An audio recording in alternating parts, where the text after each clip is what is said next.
So one of the most important thing in this article is what is Santi Swarup Bhatnagar Award? It is given by C.S. Iyer from 1958 onwards. Santi Swarup Bhatnagar was the chairman of C.S. Iyer. तो वो दिया जाता है 45 years of as के नीचे और exceptional young scientist को।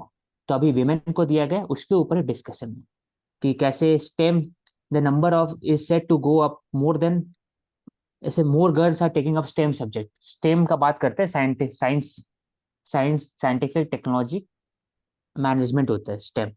तो how the report says that more girls 53% and boys enrolled in science courses in 2020-2021 up from 51%.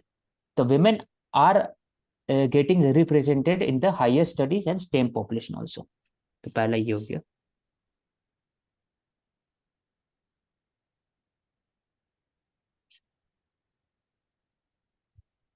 बाकी सबका नाम दिया हुआ है, you can search about them and know about their accomplishment. Another important thing is Gati. The government has come up with a string of measures to correct the gender skew from standing committee constituted in 2016. The Gati Gender Advancement for Transforming Institution program to create an enabling environment for equal participation of women in STEM disciple. A national award for women scientists instituted by the Ministry of Earth Science since 2018. फिर एक और Aspire हो गया। तो for the first time announce special call for research grant for women scientist Aspire. तो ये 3 areas है जैसे किसको प्रमोट किया जा रहा है for the higher studies among the women population.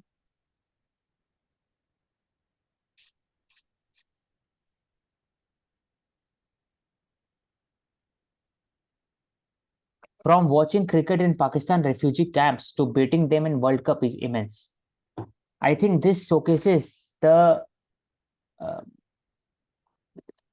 जो उन्होंने जो Afghanistan in spite of very limited resources how they have grown over the years and beating Pakistan, one of the toughest country, the toughest sports country in cricket. हाँ, competition show करता है, sportsmanship show करते हैं और dedication Perseverance show करता है अफगानिस्तान का team कि limited area, limited resources, country भी नहीं है उनके पास है, वो रह रहे हैं यूएई में, तब भी उन्होंने कैसे प्रैक्टिस करके भी नहीं है। हाँ जैसे अच्छा उनको मतलब लग्जरी फैसिलिटीज नहीं थी कि वो अपनी स्किल्स को इनहांस कर सके, बट वो ये कि मतलब डिस्पाइट चैलेंजेस अगर आप किसी चीज को अचीव करना चाहते हो तो आपकी मेंटल स्ट्रेंथ और जो एंड्योरेंस है वो बहुत ज्यादा आपको हेल्प करती है।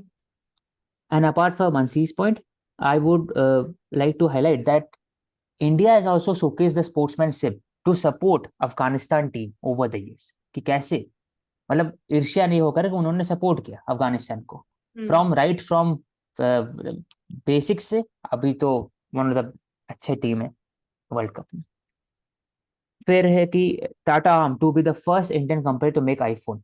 आई think the overall development of the electronics chips and mobile manufacturing is now being shifted from China and Southeast Asia to India. And this is an opportunity for the Indian manufacturing sector to take up the initiative through use of PLI and DLI schemes.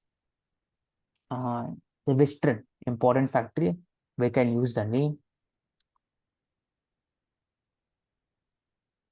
There is need for self-reliance in cybersecurity hardware and software.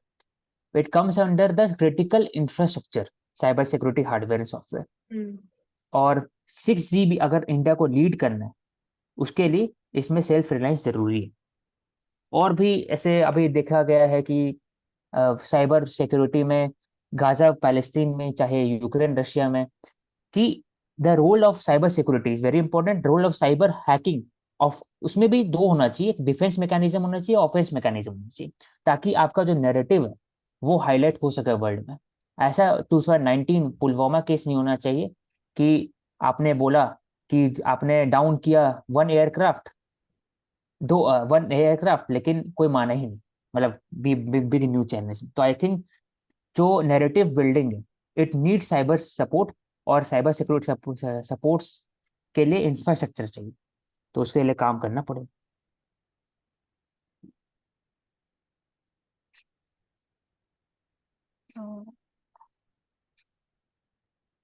We have already talked about the India Qatar and how India is dependent on Qatar for 40% of natural gas import.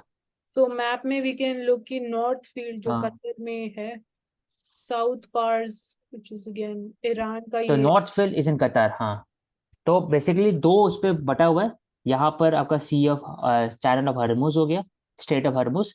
तो ऊपर में जो है वो Iran, नीचे में Qatar, और बीच में जो डिवीजन किया हुआ है नॉर्थ फील्ड को डिवाइड किया हुआ है। तो नॉर्थ फील्ड एक कतर और ईरान के बीच में। तो यहाँ पे हमें बेसिकली नेचुरल गैस, ऑयल और गैस रिजर्व्स मिलते हैं पर्शियन गल्फ रीजन में। हाँ, तो कतर का बस अगर 3 पॉइंट हाईलाइट करना है इंपॉर्टेंट, तो पहली बात है एनर्जी रिसोर्स उनके पास ज्यादा है। हम्म। दूसरा है कि वो एक यूएस बेस वहां पर है, यूएस मिलिट्री का वो पावर है वहां, बेस मौजूद है। उसी कारण एक तरह से रीजनल हेजेमनी और रीजनल पावर के हिसाब से ग्रो किया है कतर अपने आप को। जैसे Qatar grew interested close to US after he supported American in 1991 Gulf War and signed the defence cooperation deal with 1992। दूसरा इंपॉर्टेंट है कि maverick in Middle East, they support the Muslim Brotherhood also and they support the Arabic जो भी शेख है उनको भी support करते हैं। तो दोनों दोनों का सपोर्टर था उनका, तो एक तरह से मैवरिक है। तीसरा जो इम्पोर्टेंट है, जो हाईलाइट होता है, वो इफेक्टिव मेडिएटर है। जैसे हमने देखा था कि गाजा का भी अभी उन्होंने बात करे कैसे हमास अभी जो भी लोग को उन्होंने किडनैप किया वो छोड़े, तो एक तरह से मीडिएटर काम कर रहे हैं। और पहले भी देखा गया 2021 में, when Qatar had mediated between the US and Taliban at Doha, तो दोहा में मीडिएट किया था उन्होंने। तो उनका जो एज अ इफेक्टिव मेडिएटर है वो राइज होता है। तो 3 एरियाज है फॉर कतर। और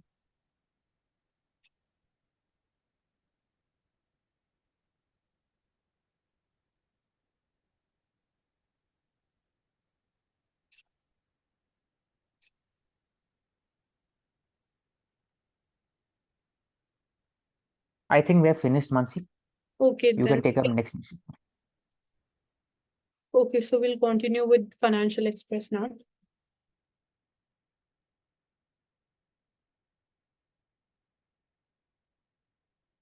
So importance and increasing self-reliance, this we have taken up. Manufacturing of more iPhones. So not just iPhones, but even manufacturing of mobile phones in India. We are again trying to be kind of a global leader in this as well. So what our President of India has to say? So she says India needs to overcome several challenges, including addressing infrastructural and operational challenges of the country's ports. So this is again, ये हम बात कर चुके हैं port lead development की, हम बात करते हैं इसमें वी वर सीइंग कि प्राइवेट प्लेयर्स का कैसे डोमिनेंस इंक्रीज होता जा रहा है. We were talking about the share of Adani which is increased 4-fold in the past 10 years. Right now it stands at somewhere close to 24%. Before it can fully exploit the maritime potential. So ये important है. Infrastructural challenges क्या है, जो again हमारा reversal time है वो भी again reduce होता हुआ दिखाई दे रहा है. पोर्ट लेड डेवलपमेंट की अगर हम बात करते हैं तो ग्रीन पोर्ट्स हम कैसे बिल्ड कर रहे हैं, ग्रीन पोर्ट फैसिलिटीज या सर्विसेज भी, like green fuel in shipping as a shipping fuel हम कैसे यूज कर सकते हैं, वो कुछ अगेन एमिशन से रिलेटेड चीजें हो जाएंगी स्पेसिफिकली पोर्ट से रिलेटेड. सो ऑपरेशनल चैलेंजेस भी एग्जिस्ट करते हैं इन टर्म्स ऑफ एफिशिएंसी. वहां पे भी टेक्नोलॉजी हमें कैसे हेल्प कर सकती है, क्या हमें artificial intelligence, machine learning, internet of things, क्या उन चीज की भी यहाँ पे अगेन प्रैक्टिकल एप्लीकेशंस हैं. And then in terms of what material actually are we using when we talk about even the shipbuilding industry, so that's there. Apart from this जो हम बात करते हैं इंडियन ट्रेड सेक्टर की, तो trade में जो मेजर परसेंटेज है, proportion of trade है, that happens through sea. So that is why the significance of ports become important. At the same time security of ports भी बहुत important aspect हो जाता है. So these are some of the areas और challenges दो ही हैं, operational and infrastructural. इसको हम further subdivide कर सकते हैं.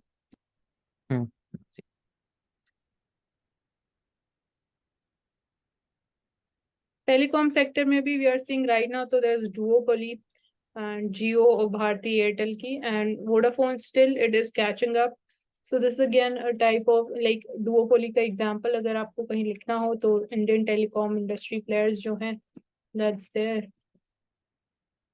And Mansi, I would like to add that it is here BSNL role is very important as a government carrier. क्योंकि अगर सब कोई 5G की तरफ जा रहे हैं और BSNL अभी जस्ट 4G का उन्होंने स्टैब्लिश किया है, तो एक तरह से जो 4G का जो प्राइसेस है, फीस है, वो एक तरह से बैलेंस किया जाएगा against the Jio and Bharti, क्योंकि उनका टैरिफ बढ़ते जा रहा है धीरे धीरे। हाँ, वो तो आई ये थिंक यही है, मतलब कि आप बीएसएनएल बहुत पावर इंपॉर्टेंट है। को भी वो फिर पावर इसलिए कॉन्सेंट्रेशन कोई को। लोग सोचते हैं कि प्रॉफिट सिर्फ होना चाहिए हम्म इम्पोर्टेंट, वो इम्पोर्टेंट सेकेंडरी है एज कंपेयर टू कि how BSNL is trying to balance both Jio and Bharti in this field, वो इम्पोर्टेंट जाता है।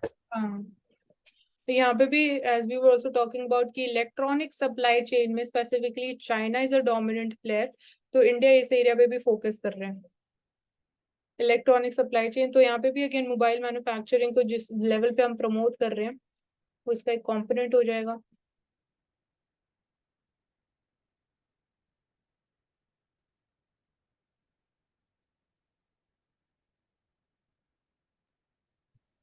एक ले सकते हैं फेस ऑथेंटिकेशन फॉर मनरेगा, I think to reduce the pilferage और फ्रॉड। हाँ, जो लीकेजेस देखी जाती है, तो face authentication as a technological step introduce किया जाएगा।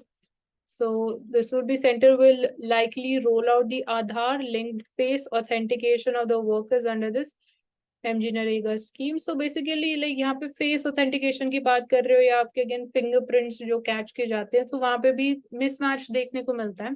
So even in terms of face authentication भी हमें सिमिलर प्रॉब्लम्स देखने को मिल सकती हैं। बट कहीं ना कहीं अगेन अगर आप खाली फिंगरप्रिंट्स ही यूज कर रहे थे एंड आपके पास एक और ऑप्शन अवेलेबल हो जाएगा फेस ऑथेंटिकेशन का, तो वो कहीं ना कहीं जो ये प्रॉब्लम थी इसको एड्रेस करने में कुछ हद तक हेल्प जरूर कर सकते हैं। सो हेरेन वी सी की करंटली फेस ऑथेंटिकेशन सर्विसेज जो अवेलेबल है वो तमिलनाडु स्टेट में है, हरियाणा में भी है। They are under which workers they have to undergo the face authentication at the beginnings as well as at the end of the day's work.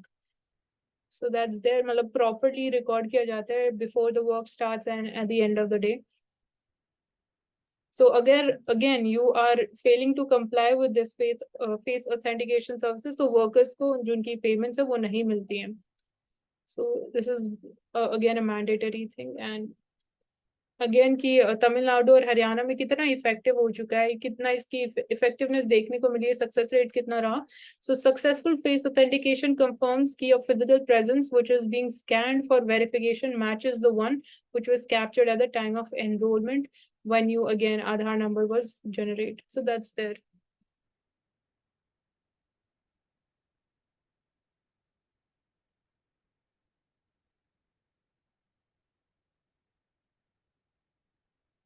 तो हम बात करते हैं कि Indian economy is a consumption driven economy.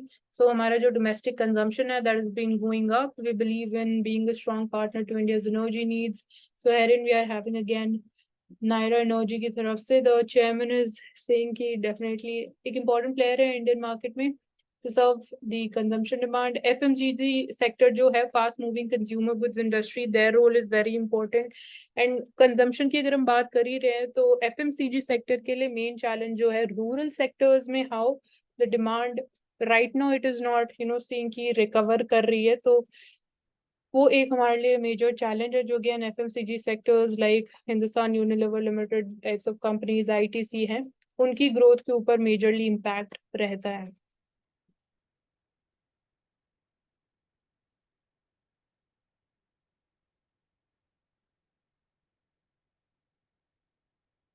So even cab hailing services, maybe we are seeing multiple players coming up, like Rapido is there.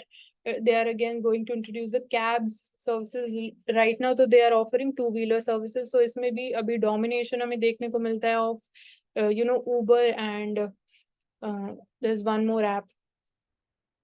सो इसके अलावा इसमें भी अगर हम बात करें how things are changing, so electric players even they are coming up, like blue smart Delhi NCR region में they providing the services, so electric cabs are also आप इंट्रोड्यूस की जा रही है। तो वी आर सीइंग कि how people now they are shifting more towards booking electric cabs. So इस पूरी इंडस्ट्री को भी आप कैसे ग्रीन इंडस्ट्री बना रहे हो। सो अगेन ये एक एलिमेंट हर डेवलपमेंटल एरिया, ग्रोथ एरिया में रहेगा कि सस्टेनेबिलिटी वाला angle. So how we are moving forward in that. So even जो इनका pricing decisions रहता है, that is not transparent. Prices they keep fluctuating at again different time periods of the day according to the demand. So definitely like एक formula होना चाहिए, because we as consumers we are not having that transparent information available कि वो जो price decide किया गया उसके पीछे क्या, what were the factors of deciding, क्या कोई formula है या something like that. तो वो एक consumer transparency के लिए एक important step हो जाएगा. So bike taxis are available. You can send your again parcels. So ये एक ऑप्शन ये भी अवेलेबल है. यहाँ पे भी कार पूलिंग सर्विसेज भी अवेलेबल है, कैब शेयरिंग अवेलेबल है, शटल सर्विसेज ये सब अवेलेबल है स्पेसिफिकली अर्बन मानसी, एरिया. हाँ जी. यहाँ पर क्या है ना कि सिर्फ बाइक टैक्सी है तो उसका जो पर्पस है वो ये सिर्फ एक ही है कि आपको लोगों को पहुंचाना है one from one place to another. लेकिन यहाँ पर बात करें कि कैसे उसको डाइवर्सिफाई करते हैं ताकि कंपनी में प्रॉफिट भी हो और कम फ्यूल खर्चा हो। तो पार्सल डिलीवरी फिर स्टार्ट किया है कि आप बाइक से पहुंचाएंगे लोग को, लेकिन साथ साथ आप पार्सल भी पहुंचा सकते हैं। हाँ तो जैसे ये सारी पोस्टमैन सब. होता है ना हाँ. भाई। हम्म। हाँ यही है कि ऐसे। मतलब प्लेयर्स ज्यादा प्लेयर्स आएंगे तो डाइवर्सिफिकेशन होगा, और वो जो डिसीजन मेकिंग है एक पर्टिकुलर कंपनी का जो मार्केट शेयर रहेगा वो भी डिवाइड हो जाएगा. सो इसमें अगेन अभी मेजर डोमिनेशन हमें उबर का देखने को मिलता है, उसके बाद we have Ola and then we have electric cabs facilities जो है BluSmart, and then we are having Rapido. तो रैपिडो भी डाइवर्सिफाई कर रहा है जो वो सर्विसेज ऑफर कर रहे हैं. मेरे को लगता है ना अभी आने वाले समय में ऐसा हो जाएगा कि अगर एक बंदा रहेगा सिर्फ, हम्म. जैसे हो रहा है धीरे धीरे जोमेटो में ऐसा हो रहा है, लेकिन बाकी सब फिर एक बंदा रहेगा, उसका मोबाइल फोन में एप्लीकेशन रहेगा। अब एक ही मोबाइल फोन का एप्लीकेशन से वो चार पांच काम कर सकता है साथ में। हाँ. जैसे वो फूड डिलीवरी कर सकता है, पार्सल डिलीवरी कर सकता है, वो लोग को डिलीवरी कर सकता है, और फिर मेडिसिन डिलीवरी सब चीज़ कर सकता है बेसिकली। हम्म. इमरजेंसी सर्विस प्रोवाइड कर सकता है। तो ऑटोमेटिकली एक जैसी सर्विस पूरा हुआ तो दूसरा में उसका नंबर आ गया, तीसरा में नंबर आ गया, ऐसे करके वो डाइवर्सिफिकेशन हो सकता है जॉब का, गिग हाँ. इकोनॉमी।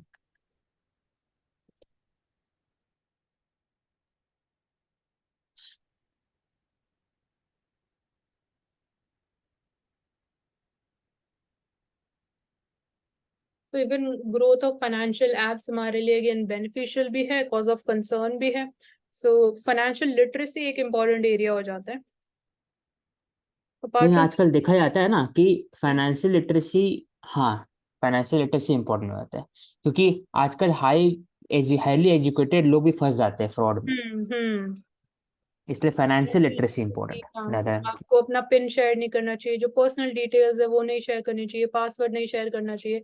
तो सब पता होता है, उसके बाद भी कहीं ना कहीं some of the people they get tricked into these in such types of traps. And इसके साथ साथ जब हम अगेन इंडिया की कैपिटल मार्केट की स्पेसिफिकली बात कर रहे हैं, तो आफ्टर 2020 वी हैव सीन की राइट नाउ जो number of registered demat accounts है उनका size right now it is somewhere around 11 to 12 crore के बीच में. तो वो भी मैसिवली जो मैसिव ग्रोथ देखी गई है.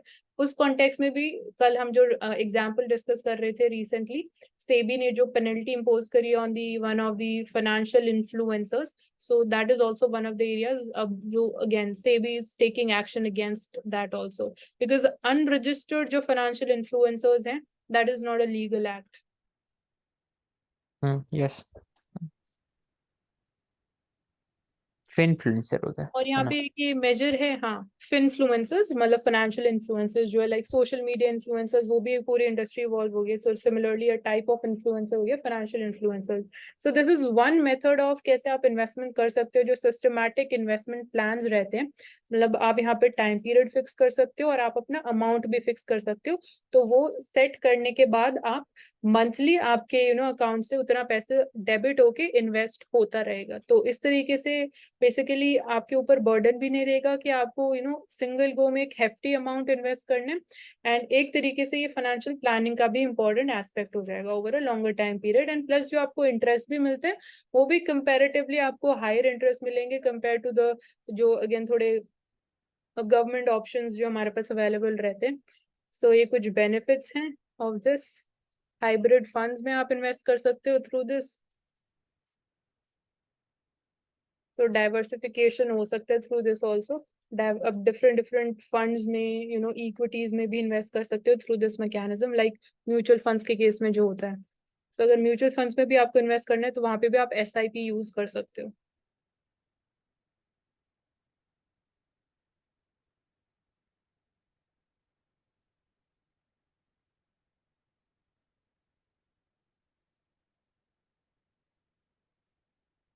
सो इन्वायरमेंटल चैलेंजेस की अगर हम बात करें तो आप vice president of India he highlights की कोई एक कंट्री सोल्यूशन नहीं फाइंड आउट कर सकती है जो इन्वायरमेंटल चैलेंजेस आज एग्जिस्ट करते हैं, क्योंकि they are broad based, they are dynamic.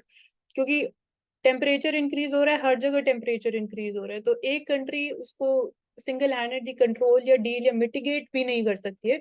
So there will have to be convergence of the countries on war footing to find a solution. So solution का मतलब यहाँ पे यही है कि आप कैसे तो mitigate करोगे जो impacts हो रहे हैं, कैसे आप उनको adapt करोगे so that again आपके development measures भी compromise ना हो, growth भी compromise ना हो, और environment भी, environmental safety and जो conservation है, biodiversity, उस पे भी negative impact ना हो। तो in terms of this is what basically the word solution here it connotes. तो क्लाइमेट फाइनेंस एक कंसर्न है। कंसर्न की अगर हम बात कर रहे हैं, लाइक COPs ऑर्गेनाइज की जा रही है, डिफरेंट डिफरेंट मेजर्स लिए जा रहे हैं, बट इम्प्लीमेंटेशन की बात आती है तो अभी इम्प्लीमेंटेशन से तो हम बहुत दूर हैं। कार्बन मार्केट्स की हम बात कर रहे हैं, इंडिया अगेन लाइक प्लान्स है, बट टेम्परेचर जिस रेट से, जिस स्केल से, जिस स्पीड से इंक्रीज हो रहा है, उस कॉन्टेक्स्ट में जो हमारे मेजर्स हैं वी आर लैकिंग देयर। सो एक ओपिनियन तो बन रहा है, बट उसमें भी थोड़े बहुत डिफरेंसेस है। एडवांस कंट्रीज की हम बात करें तो हिस्टोरिकल रिस्पॉन्सिबिलिटीज की हम बात करते हैं, वो already like they are developed countries. जो डेवलपिंग कंट्रीज है वो अपनी ग्रोथ को क्यों कॉम्प्रोमाइज करना चाहेंगी, they also have that vision of being a developed country. So ये कुछ कंसर्न्स हैं इसमें रिगार्डिंग इवन की जो ओपिनियन भी बन रहा है। सो अभी हम सिर्फ ओपिनियन फॉर्मेशन स्टेजेस में हम बात कर रहे हैं, ये सोल्यूशन हो सकता है, ये हम कर सकते हैं। So that's there.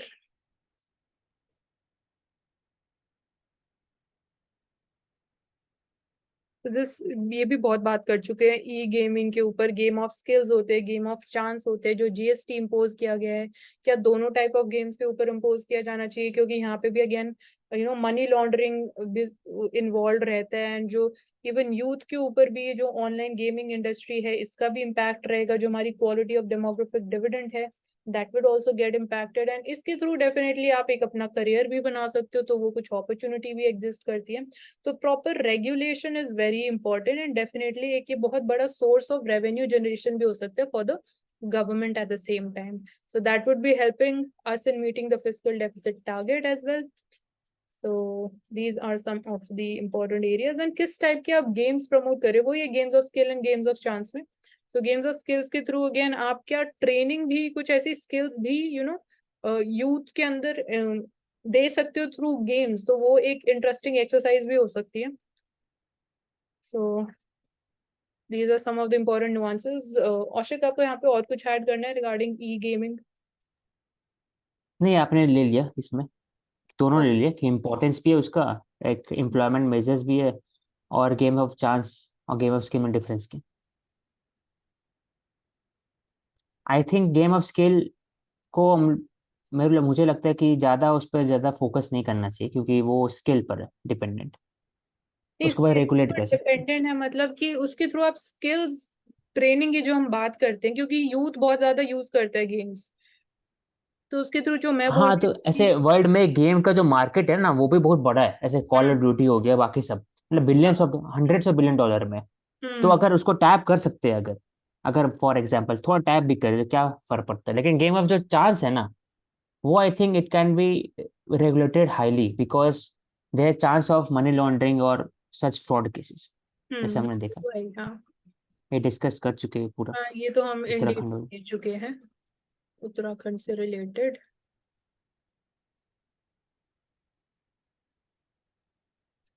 ये लास्ट में ले लेंगे 70 आवर्स वाला, पहले बाकी सब देख लेते हैं एक हाँ, बार। मैं भी इसको सोच रही थी। तो उस पे भी पूरा एक डिबेट स्टार्ट हो चुका है। So we're celebrating the birth anniversary of Maharishi Valmiki ji. He's the author of Ramayana and the pioneer of new era of Sanskrit literature. तो आज के टाइम में हम बात कर रहे हैं मतलब जो debate again that is Hindi versus English, तो कहीं ना कहीं संस्कृत के ऊपर भी हम आ सकते हैं, बट वो तभी पॉसिबल होगा when we are able to overcome this kind of debate, यहाँ पे थोड़ा एक आइडिया बने. So Prime Minister used to say that I bow in reverence to Maharishi Valmiki on the special occasion of the Valmiki Jayanti. We recall his seminal contributions towards chronicling a rich past and glorious culture. His emphasis was on social empowerment, which keeps inspiring us. So these were some of his, again, social contributions, and he wrote Ramayana. So we have that in, again, tangible form में हमारे पास हमारी cultural details and जो achievements रही, जो journey रही, वो definitely contemporary times में भी कैसे हमें हेल्प कर रही है, that is important.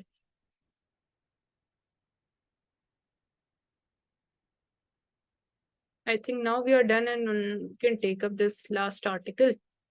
So Ashik, you can first take this up and then I'll add up in between.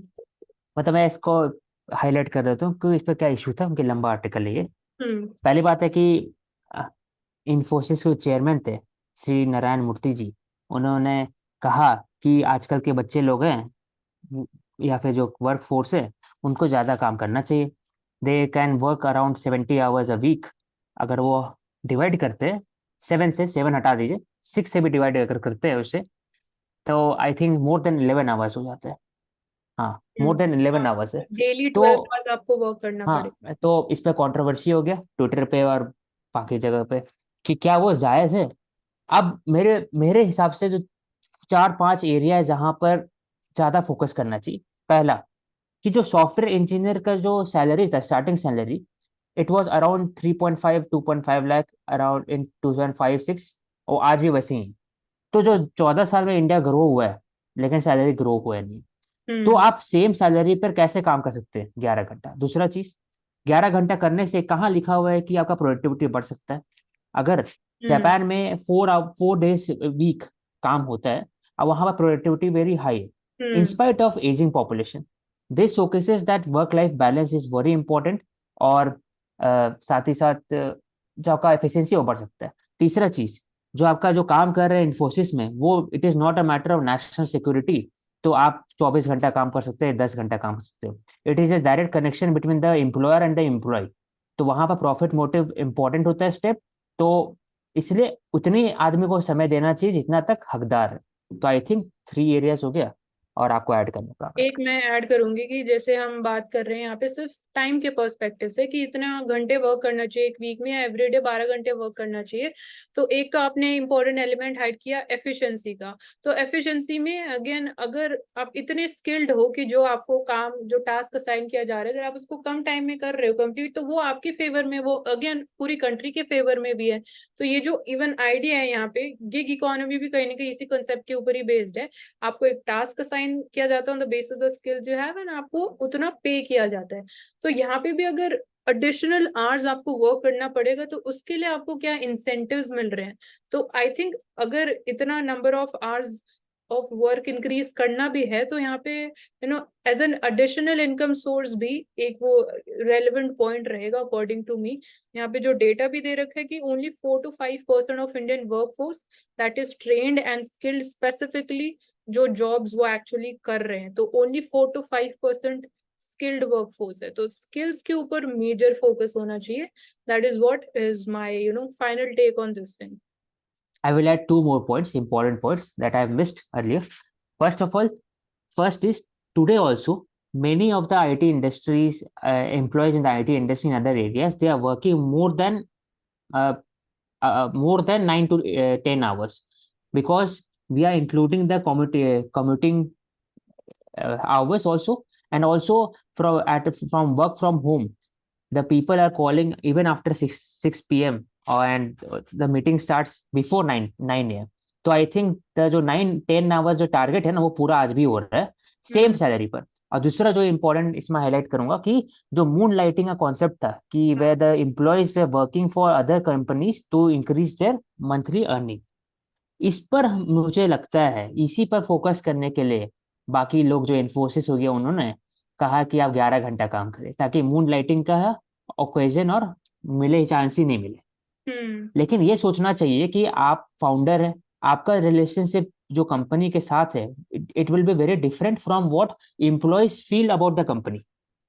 क्योंकि आप एज अ फाउंडर, आप फाउंडर, आपका कंपनी है, लेकिन एम्प्लॉयज का कंपनी नहीं है। वो एम्प्लॉयज बेसिकली काम करने जा रहे हैं, उनका जो वर्क है वो basic equal to salary, salary मिलता है उन्हें, और ताकि घर घर पाल सके।